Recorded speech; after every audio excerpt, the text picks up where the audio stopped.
जिन हमारे मूल पुरुष पहाड़ी बाबा महाराज की इस बार कार्तिक पूर्णिमा पर 214वां समाधि दिवस है, उन श्री पहाड़ी बाबा महाराज के जीवन का एक प्रसंग है।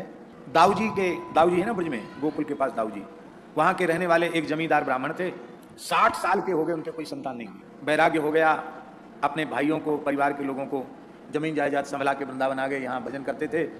एक दिन परिक्रमा करते करते जहाँ खाक चौक है वहाँ नीम के वृक्ष के नीचे पहाड़ी बाबा बैठे थे। आने लगे, महाराज दीक्षा दे दो।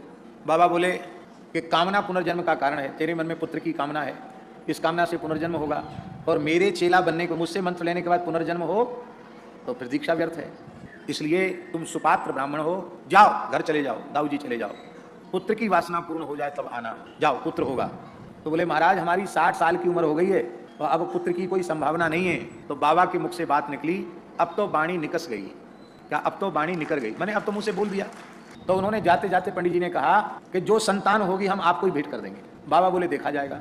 साल भर में एक पुत्र का जन्म हुआ।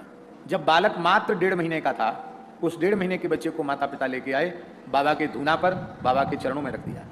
महाराज आपकी अमानत आपको हम सौंप रहे, हमने प्रतिज्ञा की थी यदि संतान होगी तो आपको ही अर्पित कर देंगे। बोले ये तो मेरा हो गया, आज से इसका नाम लक्ष्मण दास हुआ, जाओ पालन पोषण करो, 4 पुत्र और होंगे तुम्हारे, बाद में दीक्षा लेके भजन करना।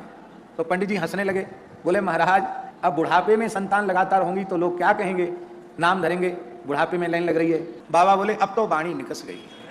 श्री लक्ष्मण दास जी महाराज 5 भाई थे, बड़े वो थे, 4 उनसे छोटे थे। मात्र 5 वर्ष की आयु में उनका यज्ञोपवीत संस्कार हो गया था, और जब वे 7 वर्ष की आयु के थे तब पूज्य श्री स्वामी नृसिंहदास जी पहाड़ी बाबा महाराज ने उनको विधिवत विरक्त वेश दे दिया था। और अपने संपूर्ण जीवन में श्री लक्ष्मण दास जी महाराज एक लंगोटी में ही रहे, हिमालय तक गए, लेकिन न कमर में कुछ लपेटा न ऊपर से कुछ ओढ़ा। आज जो चरणों में आ गया उसको सूर्यास्त के पहले आज ही समाप्त कर दिया, कल के लिए कुछ नहीं रखा।